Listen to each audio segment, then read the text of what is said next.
NFL free agency is right around the corner, but the process can be convoluted with so many different players, terms and numbers to keep track of as teams build their rosters for the 2019 season. With that in mind, here's a quick and easy explainer on some of the key questions surrounding free agency, the rules and the different designations. NFL free agency, 5 likely landing spots. For Landon Collins after Giants don't use franchise tag, could Jets or Chiefs sign Pro Bowler? Former New York Giants safety Landon Collins will be changing uniforms in 2019. Several Super Bowl contenders have the cap space to sign Collins. When does 2019 NFL free agency open? The free agency period begins at 4 p.m. Eastern Time on Wednesday, March 6th.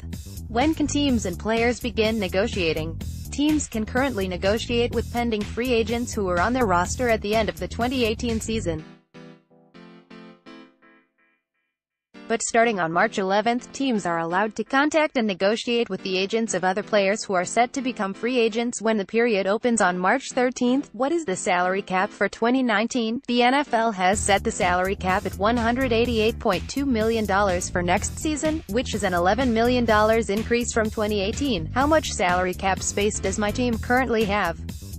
Click here for a look at all 32 NFL team salary cap situation entering the 2019 free agency period. Do teams have to stay under the salary cap all off-season? Teams must be in compliance with the salary cap when the new league year begins at 4 p.m. on March 13th. They then must remain in compliance with the cap for the remainder of the season. What are the different kinds of free agency?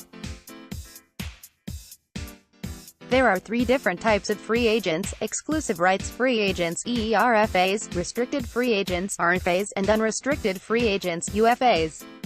ERFA and RFA designations only apply to players who are out of contract but have less than 4 accrued seasons.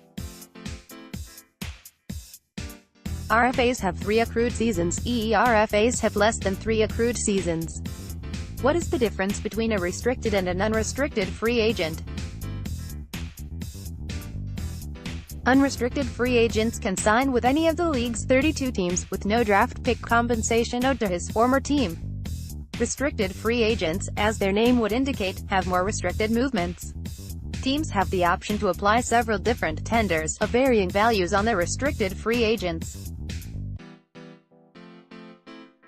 If the player stays with that team for the next season, they are paid based on the value of that tender. The league's other 31 teams may make a different contract offer to an RFA, but his current team has the right of first refusal and can still keep the player by matching the competitor's offer. If, however, an RFA's current team opts not to match that outside offer, they receive a draft pick from the player's new team as compensation. The draft pick is based on the value of the tender. How does a player become an unrestricted free agent?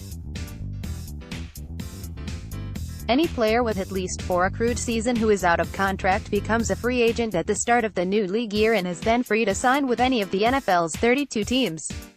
There is one exception: if a player does not sign with a new team by July 22 and his old team applied a tender by May 7, then the old team will have exclusive rights to re-sign that player at 110% of his 2018 salary up until the 10th week of the regular season. But this instance is relatively rare. What is a franchise player? Teams are permitted to designate their pending RFA or UFA as a franchise player. Doing so allows a team to keep that player for 1 more year and pays him at a set level based on his position. This is commonly known as a franchise tag. Players who are designated as franchise players are paid for the next based on a formula. Generally speaking, it is an average of the highest paid players at his given position or a percentage of his previous year's salary, whichever is greater. There are 2 types of franchise tags: exclusive and non-exclusive. An exclusive tag means the player is not free to sign with another team. But the tag's formula is also designed to provide the player with a higher salary than the non-exclusive tag, so it is costly for a team to use the exclusive version. A non-exclusive tag works similarly to restricted free agency. Players can negotiate with other teams, but the original team has the ability to match any offer. If it does not match the offer and loses the player, then the team receives 2 first-round draft picks as compensation.